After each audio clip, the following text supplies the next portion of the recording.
Kate Morrison sat in the pilot seat of the UES Starfire and watched the stars through the front window. She had been flying in space for 12 years now.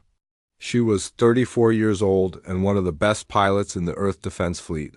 Her ship was fast and strong. With new shields and weapons that could destroy almost anything, the Starfire was flying through the Kepler system near a bright yellow star. Kate was leading a patrol mission with 5 other ships. They were looking for enemy ships from the Zephyrian Empire.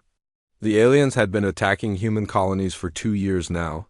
Every time Earth sent ships to fight them, more people died. "Commander Morrison," said Jake Phillips from his seat behind her. Jake was her second officer and a good friend. He was looking at his computer screen with worry in his eyes. "I'm seeing something strange on the sensors." Kate turned her chair around to look at him. "What kind of strange?"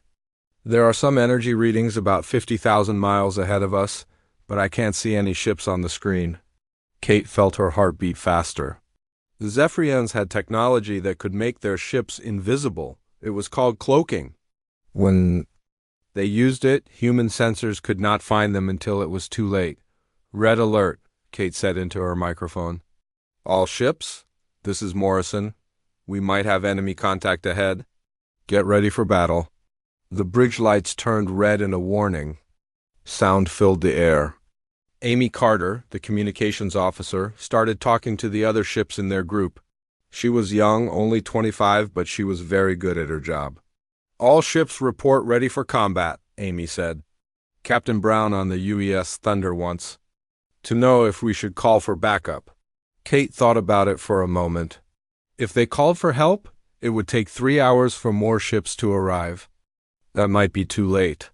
But if they were wrong about the enemy, they would look foolish. "Tell Captain Brown we'll check it out first," Kate said. "If we find trouble, then we call for help." The Starfire moved forward slowly. Kate kept her hands on the controls, ready to move fast if needed. The ship had been her home for 4 years. She knew every sound it made and every way it moved. The crew trusted her to keep them safe. "Commander," said Dr. Lisa Hayes from the medical station. "All medical teams are ready. I have supplies prepared for wounded personnel?" Kate nodded. Dr. Hayes was always prepared. She was 40 years old and had served on many ships before the Starfire. She had saved hundreds of lives during the war with the Zephyrians. Suddenly, Jake's computer made a loud beeping sound. "Contact!" he shouted. 3 large ships directly ahead. "They're decloaking now." The enemy ships appeared on the main screen, like ghosts becoming real. They were huge, at least 3 times bigger than the Starfire. Their hulls were made of some kind of crystal that reflected light in strange colors. Each ship had dozens of weapon ports along its sides. "All power to shields," Kate ordered. "Weapons online. Amy, tell all ships to attack Pattern Delta."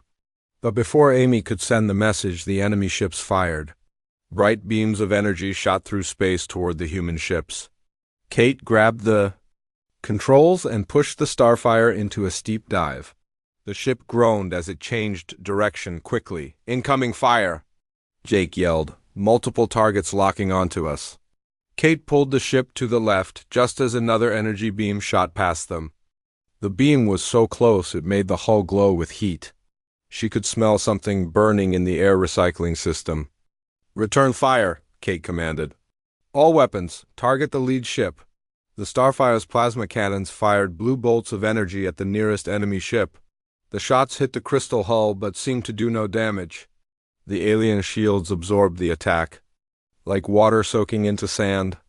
"Our weapons aren't getting through," reported Lieutenant Rick Coleman from the weapons station.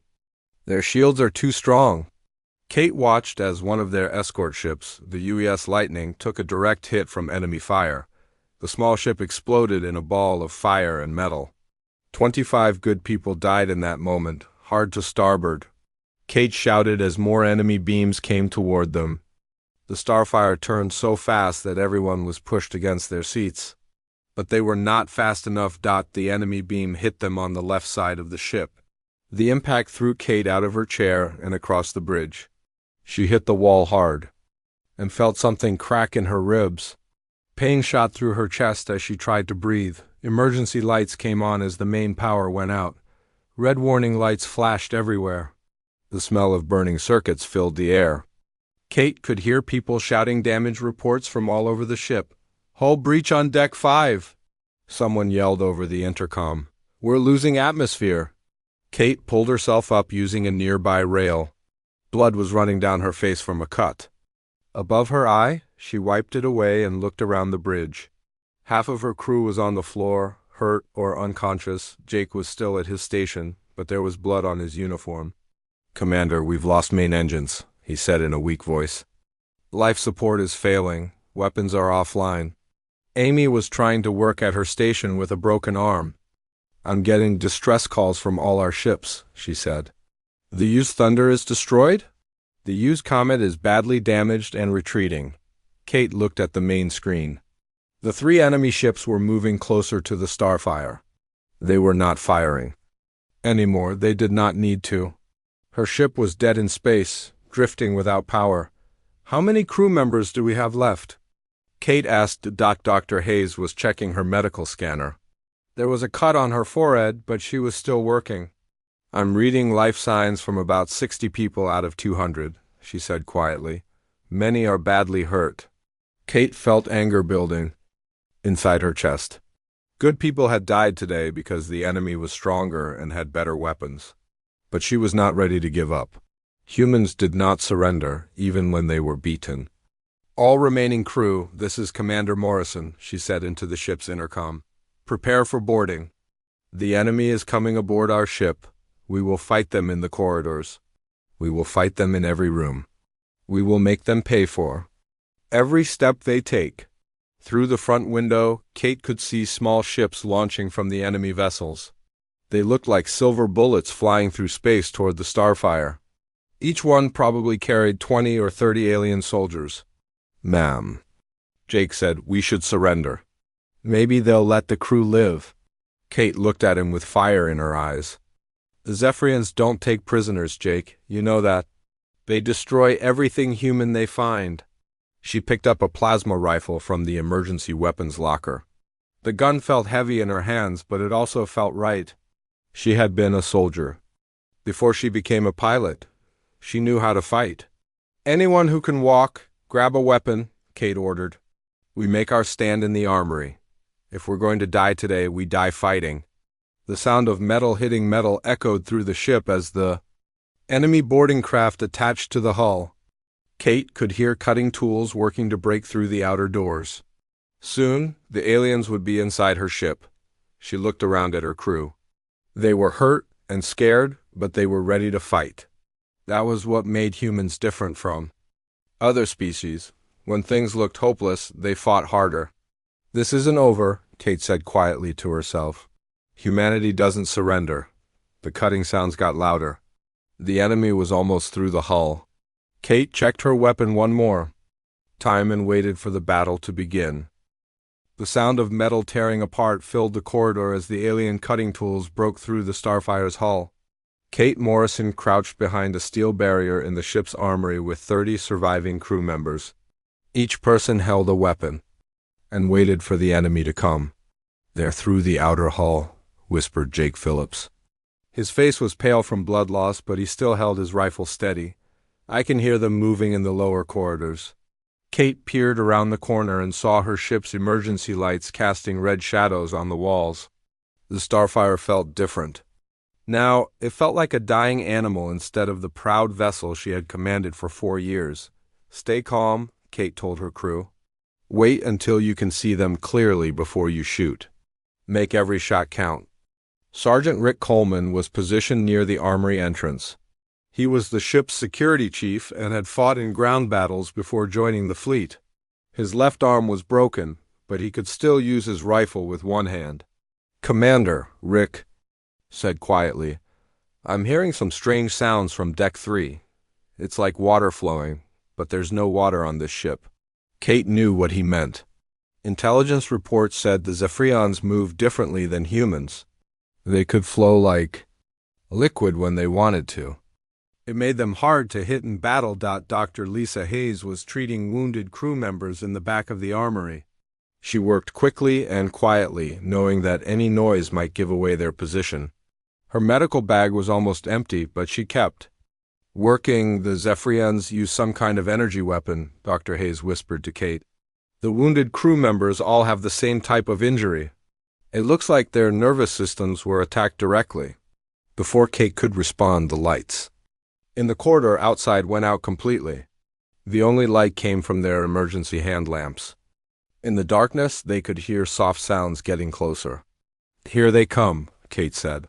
She raised her plasma rifle and aimed at the doorway.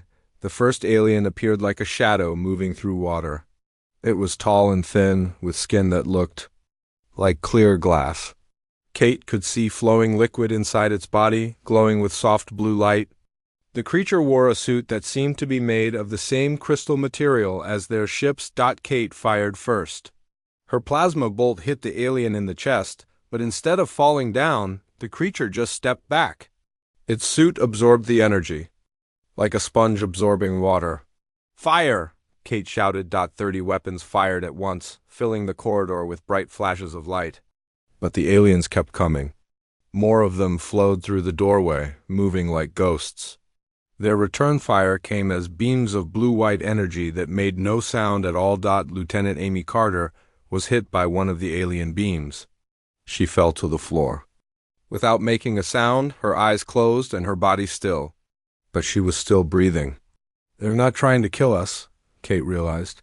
"They want us alive." The battle lasted only 5 minutes, but it felt like hours. The humans fought bravely, but the alien weapons put them to sleep one by one.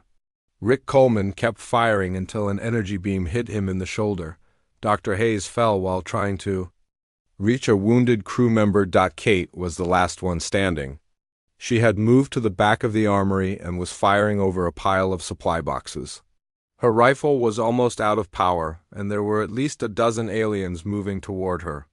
"Come on then," Kate said to herself. "Let's finish this." She stood up and fired her last shots at the nearest alien. The plasma bolts lit up the room, but they did no real damage. An energy beam caught her in the stomach, and she felt her strength leaving her body. Her legs stopped working, and she fell to the floor. As darkness took her, Kate heard a voice in her mind. It was not her own voice, and it was not speaking English, but somehow she understood the words. "Sleep now, human warrior. We have much to learn from you." Kate woke up in a room made of crystal. The walls glowed with soft light, and the air smelled like metal and flowers. She was lying on a platform that felt warm against her skin. When she tried to sit up, she found that her injuries had been healed. Even the cut above her eye was gone. The room was small, maybe 10 feet wide and 12 feet long. One wall was transparent, and she could see into another room where some of her crew members were lying on similar platforms. They appeared to be sleeping peacefully. Kate stood up and walked to the transparent wall. She pressed her hands against it, but it felt solid as stone. Through the clear barrier, she could see Dr. Hayes in the next room. The doctor was awake and examining the walls of her own cell. "Dr. Hayes," Kate called out, but her voice did not carry through the barrier. "She cannot hear you," said a voice behind her. Kate spun around and saw one of the aliens standing in her room. She had not heard any door open. The creature was tall, maybe 7 feet, with the same transparent skin she had seen during the battle. Up close, she could see that the flowing liquid inside its body was actually blood, but blood unlike anything human. "How did you get in here?" Kate asked. The alien moved closer, and Kate noticed that its feet did not make any sound on the crystal floor. When it spoke, the words formed directly in her mind instead of coming through her ears. "I am Commander Veltar of the Zephyrian Third Fleet," the voice said in her thoughts. "You are Kate Morrison, pilot of the human vessel Starfire. How do you know my name?" "We have studied your species for many cycles. We know much about human military structure. We know about your ranks and your names and your customs." Kate backed against the transparent wall. "What do you want with us?" Veltar moved to the center of the room. Its body seemed to flow like water, but its feet stayed firmly on the ground. "We wish to understand why humans fight so hard when defeat is certain." Most species surrender when they see our superior technology. But humans continue to resist even when resistance is hopeless. Maybe because freedom is worth fighting for? Freedom, Veltar repeated the word in her mind. An interesting concept. We have conquered 47 different species across the galaxy. None of them spoke of freedom before they accepted their place in our empire. Kate felt anger rising in her chest. How many of those species fought back? All of them fought initially. But they learned to accept our rule when they saw that resistance only brought suffering. And you think humans will do the same? Veltara's expression changed in a way that might have been amusement. That is what we intend to discover. Your species has proven more persistent than others. We have been fighting you for 2 of your years, and still you send ships against us. Kate looked through the transparent wall at her sleeping crew members. Where are we? You are aboard my command vessel, the Eternal Current? We are currently in orbit around your home planet. Kate's heart stopped. Through the transparent wall, she could see past Dr. Hayes' room to what looked like a large window. Beyond that window was the blue and white sphere of Earth, hanging in space like a precious jewel. Earth, she whispered, your homeworld is beautiful, Veltar said. When we complete our study of human resistance patterns, we will add it to our empire. Your people will serve us, as all conquered species do. You're making a mistake, Kate said, turning to face the alien commander. Humans don't give up. Ever. You can study us all you want, but you'll never understand what makes us fight. Perhaps. But we have time to learn.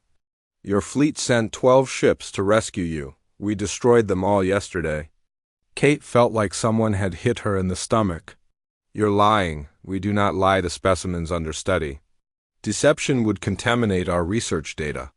Veltar moved toward what Kate now realized was a doorway, even though she could not see any opening in the crystal wall. We will speak again soon, Kate Morrison. I am curious to learn more about human stubbornness. The alien seemed to melt through the wall, leaving Kate alone in her crystal prison. She pressed her face against the transparent barrier and looked out at Earth. Her planet looked so peaceful from space.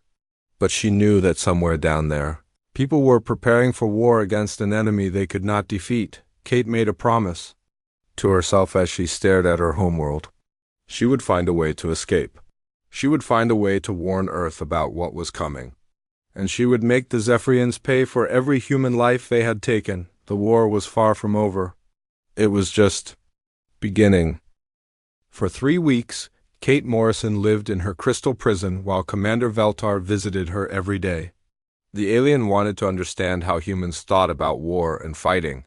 Kate answered some questions but kept the important information to herself. During these talks, Kate watched everything around her. She studied how the walls glowed with energy. She noticed how the aliens moved through doorways that appeared and disappeared. She counted how many guards walked past her cell each day. Most importantly, she watched how the Zephyrians connected their bodies to the ship's controls. Tell me about human military training, Veltar said during one visit. How do you prepare your soldiers for defeat? Kate sat on her sleeping platform and looked at the alien commander. We don't prepare for defeat. We prepare to win. But surely you must teach them what to do when victory is impossible. We teach them to keep fighting until they find a way to win. Veltar's transparent body pulsed with different colors. Kate had learned that this meant the alien was thinking hard about something. This is inefficient. Resources wasted on hopeless battles could be used for more practical purposes. That's where you're wrong, Kate said. Those hopeless battles teach us things. They make us stronger. Through her transparent wall, Kate could see Dr. Hayes in the next cell. The doctor had been watching the aliens too. Sometimes they could communicate using hand signals when the guards were not looking. Dr. Hayes had made an important discovery about their captors. Yesterday, the doctor had pointed to her own chest and then made flowing motions with her hands. She was trying to tell Kate something about how the aliens' bodies worked. Kate thought she understood. The flowing liquid inside the Zephyrians was not just blood. It was some kind of energy that connected them to their technology. Your people interest us greatly, Veltar continued. We have studied many species, but humans are different. You create art about your wars. You tell stories about impossible victories. Why do you celebrate struggle? Kate stood up and walked to the wall. Because struggle is what makes us who we are. When things get easy, we get soft. When things get hard, we get strong. Fascinating. And you believe this strength will help you defeat us? I believe it will help us survive you. And if we survive long enough, we'll find your weakness. Veltar moved closer to the transparent barrier. We have no weakness, Kate Morrison. We are perfection achieved through conquest. Every species we have defeated has made us stronger. Every species except humans. You have not defeated us. You have only delayed your surrender. Kate smiled for the first time since her capture. And every day we delay gives us more time to learn about you? That night, after Veltar left, Kate lay on her platform and thought about what she had learned. The Zephyrians were connected to their ships in ways that humans could not understand. The aliens did not just pilot their vessels. They became part of them. Their blood carried energy that flowed into the ship's systems, but this connection had to work both ways. If energy flowed from the aliens into the ship, then damage to the ship might flow back into the aliens. Kate had seen one of their engineers get hurt when a power cable sparked near him. The alien had fallen down and seemed to be in pain. The next morning brought an unexpected opportunity. An alarm sounded throughout the ship, and Kate could see aliens moving quickly through the corridors outside her cell. Their movement seemed more urgent than usual. Dr. Hayes appeared at her wall and made hand signals. She pointed up toward the ceiling and then made an explosion gesture with her hands. Something was happening above them. Through the large window beyond Dr. Hayes' cell, Kate could see flashes of light in space. Ships were fighting out there. Human ships had found them. Kate Morrison, Veltar's voice appeared in her mind even though she could not see him. Your people have launched another rescue attempt. 17 ships this time. They will share the same fate as the previous group. Kate pressed her hands against the transparent wall. Maybe this time will be different. It will not. We have studied your tactical patterns. We know how humans fight in space. Your ships are brave but predictable. The battle outside lasted for 2 hours. Kate watched the flashes of weapon fire through the distant window. Sometimes the lights were blue, which meant human plasma weapons. Sometimes they were white, which meant Zephyrian energy beams.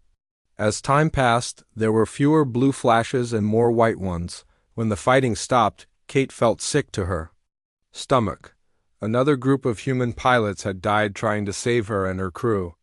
Good people with families and dreams had given their lives for nothing. 17 ships destroyed, Veltar announced.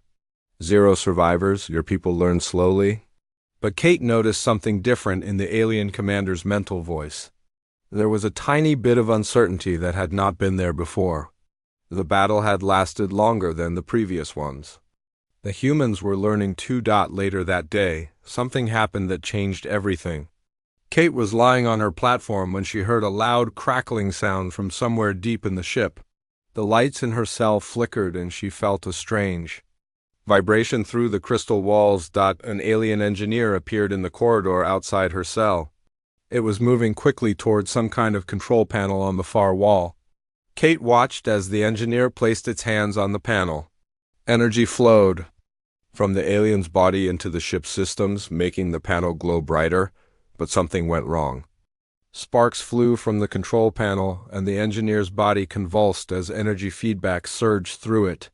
The alien fell to the floor and did not move for several minutes. When it finally got up, Kate could see that its transparent skin looked dimmer than before. Kate understood what she had just witnessed. The aliens were not just connected to their ships. They were dependent on them. When the ship was damaged, the aliens felt that damage in their own bodies. And if the damage was severe enough it could hurt them badly, this was their weakness. The Zephyrians had made themselves part of their technology, but that meant they shared its vulnerabilities too. Kate looked through the wall at Dr. Hayes and saw that the doctor had been watching the same incident. Dr. Hayes nodded and pointed. to her own chest, then made a gesture like something flowing backward. She had seen it too. That evening, Veltar came to visit Kate again, but this time the alien commander looked different. Its skin was not as bright as usual, and its movements seemed slower. The battle today required more energy than expected, Veltar said. Your people fought longer than our projections indicated. Told you we were learning, Kate said. Learning is irrelevant when the outcome remains the same. 17 more ships destroyed. How many pilots must die before humans? Accept the futility of resistance? Kate stood up and faced the alien. All of them, if necessary. That's what you don't understand about us. We'll keep coming until there's nobody left to come.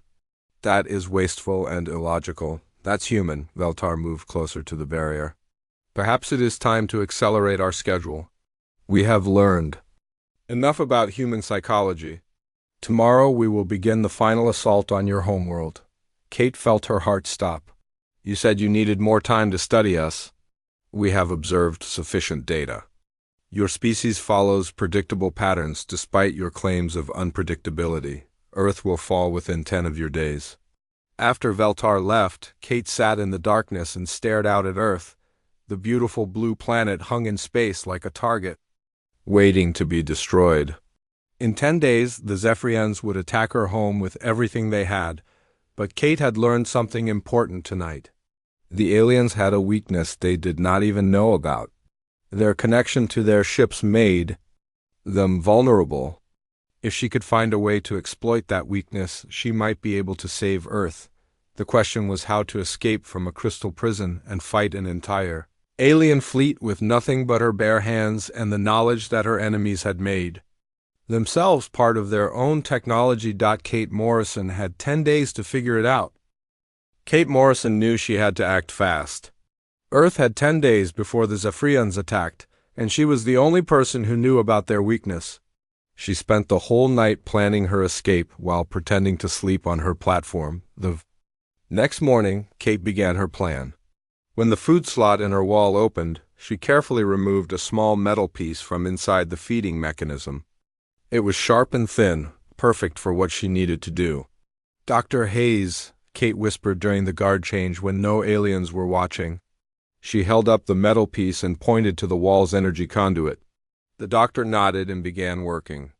On her own food slot, for 3 days, Kate and Dr. Hayes worked quietly to remove metal pieces from their cells. They had to be very careful because the aliens checked on them every few hours. Kate used her time with Commander Veltar to distract him from noticing the small changes in her cell. Tell me about human concepts of honor, Veltar said during one visit. Why do humans choose death over surrender when death serves no purpose? Kate sat with her back against the wall, hiding the scratches she had made near the energy conduit. Honor isn't about purpose. It's about being true to what you believe in. Belief cannot stop our weapons. Belief cannot protect your cities. Maybe not. But belief can make people do impossible things. On the 4th night, Kate was ready. She had used the metal pieces to create a small tool that could short-circuit the energy flow in her cell's power system. She had watched the aliens work on similar problems and knew that feedback could travel through their bioenergy network. Kate waited until the ship was quiet.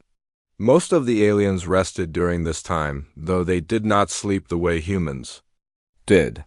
Instead, they connected more deeply with the ship's systems to recharge their energy. Kate carefully inserted her makeshift tool into the wall's energy conduit. Sparks flew as the power circuit overloaded. The lights in her cell went out completely. More importantly, she heard the sound of other power systems failing throughout the nearby sections of the ship. The transparent wall of her cell flickered and became dim. Kate pushed against it and felt it give way slightly. The power failure had weakened the barrier's structure. She pushed harder, using all her strength, until a crack appeared in the crystal. Dr. Hayes was doing the same thing in her cell. The doctor had been working on a different power conduit, and her wall was also starting to crack. Within minutes, both women had broken through their barriers. Kate, Dr. Hayes whispered as they met in the corridor. I've been thinking about what we saw. The aliens' connection to their ship goes both ways. If we can damage the ship's central nervous system, it should hurt all of them at once. Where would that be?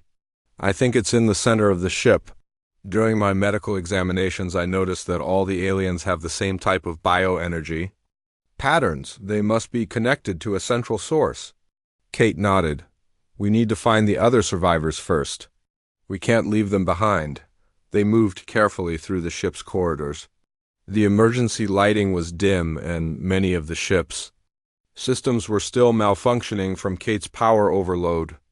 They found 12 other crew members from the Starfire in cells 2 levels down. Jake Phillips was among them, along with Sergeant Rick Coleman and Lieutenant Amy Carter. All of them were weak from their imprisonment, but they were alive and ready to fight. Commander, Jake whispered as Kate broke him out of his cell, how are we going to get off this ship? We're not, Kate said.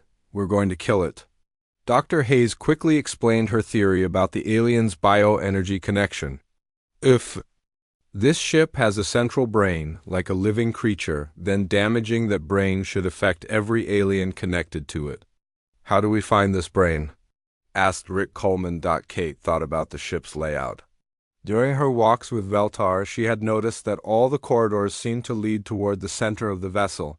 Follow me. I think I know where it is. The group moved through the ship like ghosts. Kate's power overload had affected many of the ship's sensors, so the aliens could not track them easily.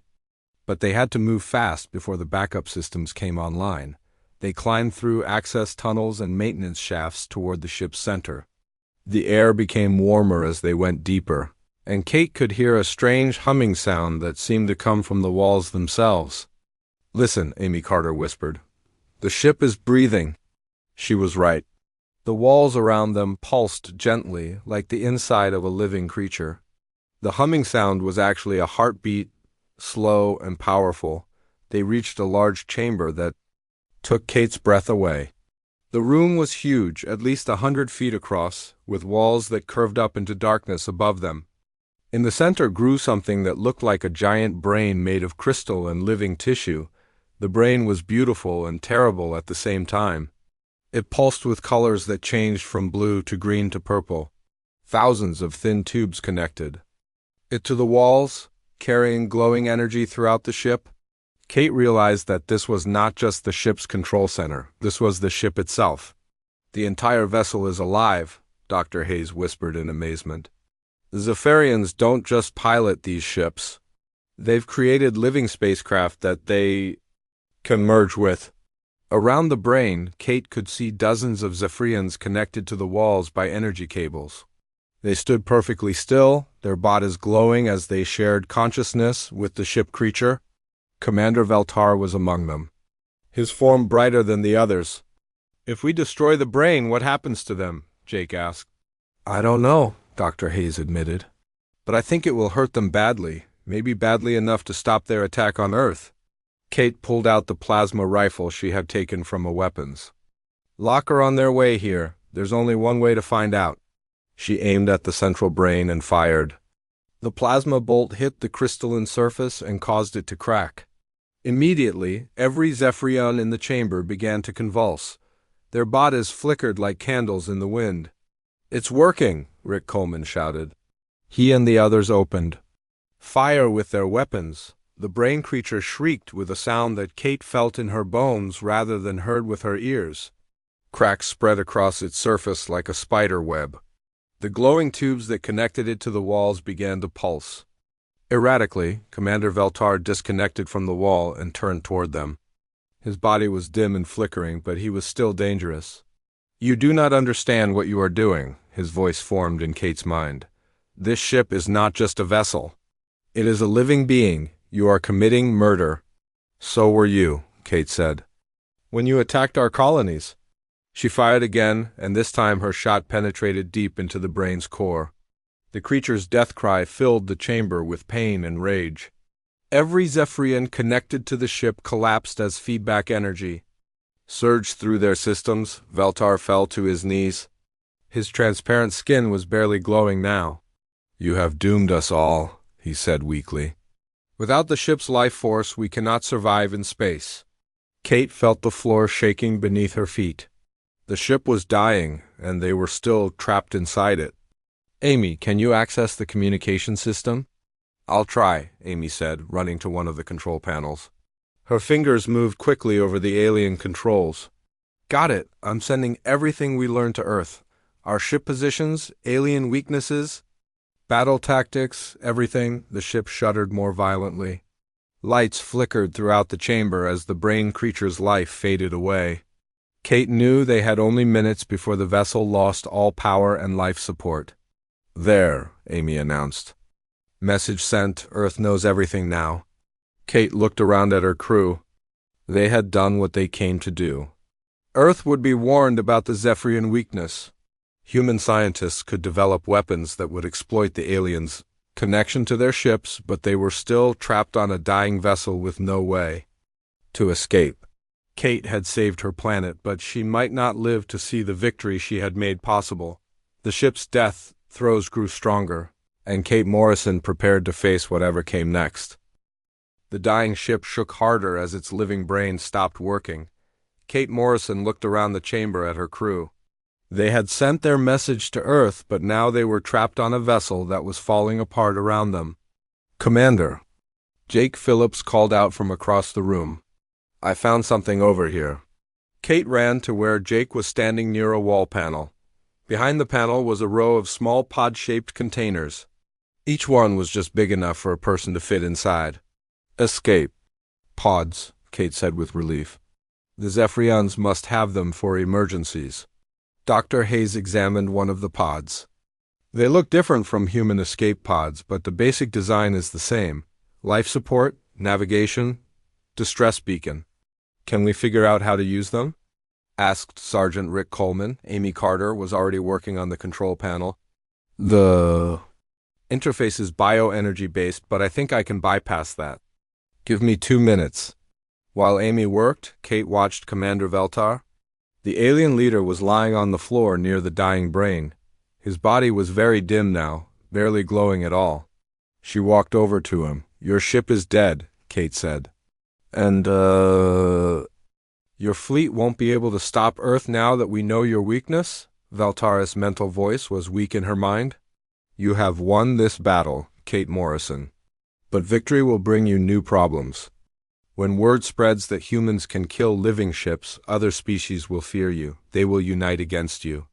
Maybe, but that's a problem for tomorrow. Today, Earth survives.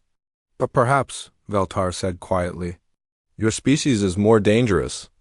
Then we calculated. We thought you were simply stubborn. We did not realize you were truly fearless.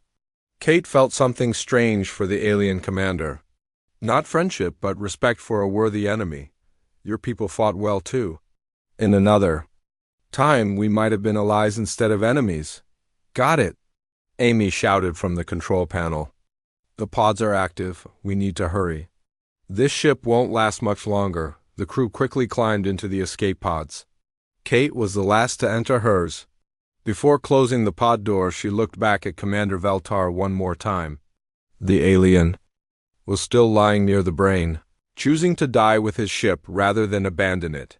Kate's pod launched just as the Zephyrian vessel began to break apart. Through the small window, she watched pieces of the once mighty ship scatter into space.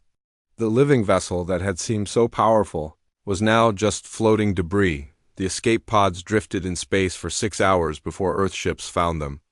Kate was picked up by the UES Victory, a new battleship that had been built with lessons learned from fighting the Zephyrians. The ship's captain, Ben Parker, welcomed her aboard personally. Commander Morrison, Captain Parker said as Kate stepped onto his bridge. Your message reached Earth just in time. Our scientists have been working around the clock to develop new weapons based on your intelligence. What kind of weapons? Kate asked. Bio-disruptor missiles.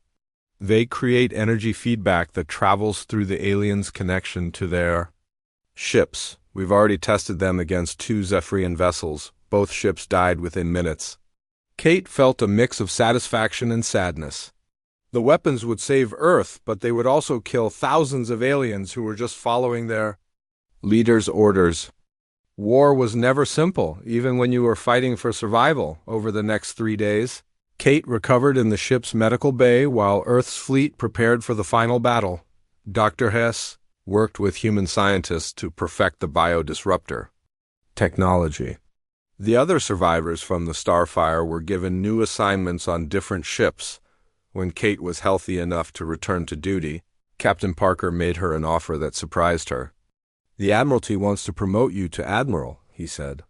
"They're giving you command of the new Deep Space Defense Force, 50 ships, all equipped with biodisruptor weapons." Kate looked out the medical bay window at Earth, her home planet. It looked peaceful from space, but she knew that people down there were still afraid. The Zephyrian fleet was still out there, and they would not give up easily. "I'll take the promotion," Kate said, "but I want to choose my own crew, starting with everyone who survived the Starfire." "Done. Your new flagship will be the UES Defiance. It's the most advanced ship in the fleet." 2 weeks later, Admiral Kate Morrison stood on the bridge of her new ship. The Defiance was twice the size of the old Starfire and carried enough firepower to destroy a small moon. But its most important feature was the crew Kate had assembled. Jake Phillips was her executive officer. Dr. Hayes was the chief medical officer for the entire fleet. Rick Coleman commanded the ship's security forces. Amy Carter ran communications for all 50 ships in the Defense Force. "Admiral," Amy reported from her station, "we're receiving a transmission from the Zephyrian fleet. They want to talk." Kate was surprised. The aliens had never tried to communicate before battle. "Put them through." A hologram appeared on the main screen. It showed a Zephyrian that Kate did not recognize. The alien's body was brighter than Veltar S had been, suggesting high rank. "I am Fleet Commander Zarthik," the alien's voice formed in Kate's mind. "We wish to discuss terms for ending this conflict." "Go ahead," Kate said. "Your biodisruptor weapons have proven effective against our vessels. We have lost 17 ships in the past week. Our fleet commanders believe continued fighting would result in unacceptable losses." Jake leaned over to Kate. "It could be a trap." Kate nodded but kept her attention on the Zephyrian commander. "What are you proposing? A ceasefire? We will withdraw from human space if you agree not to pursue us. Both our species can return to their own territories and avoid further conflict." Kate thought about the offer. Earth would be safe, and thousands of lives on both sides would be saved. But she also remembered all the human colonies the Zephyrians had destroyed. All the innocent people who had died in their attacks. "Not good enough," Kate said finally. "We want full reparations for the colonies you destroyed. We want you to return all human prisoners. And we want a guarantee that you'll never attack human space again." "Those terms are unacceptable," Zarthik replied. "We offer peace, not surrender." "Then you'll get war instead of peace." The hologram disappeared, and Kate knew the talking was over. The final battle would happen soon. It came 3 days later near Jupiter. The Zephyrian fleet had 43 ships left. Kate's force had 50 ships with biodisruptor weapons. The aliens tried their old tactics, using superior technology and coordinated attacks. But their greatest strength had become their fatal weakness. Every time a human biodisruptor missile hit a Zephyrian ship, the living vessel died quickly. The aliens inside died with their ships, unable to survive the feedback that destroyed their connection to the vessel's life force. The battle lasted only 2 hours. When it was over, the entire Zephyrian fleet was destroyed. Kate felt no joy in the victory. Too many beings had died on both sides. But Earth was finally safe. 6 months later, Admiral Kate Morrison received news that changed everything. Long-range sensors had detected a new alien fleet approaching human space. But these aliens were not enemies. They were refugees fleeing from the same empire that the Zephyrians had served. "Admiral," Amy Carter reported, "they're asking for our protection. They say they heard that humans can defeat the Empire's living ships." Kate smiled for the first time in months. Commander Veltar had been right about one thing. Other species would hear about human victories. But instead of fearing humanity, some of them wanted to join the fight for freedom. Send them coordinates. For Earth, Kate ordered. Tell them that anyone who wants to fight for freedom is welcome here. The war against the Zephyrians was over, but Kate Morrison's real work was just beginning. Earth would become the center of a new alliance, bringing together species from across the galaxy who refused to accept conquest. Kate had fallen in battle once, but she had risen to win not just a war, but the foundation for lasting peace.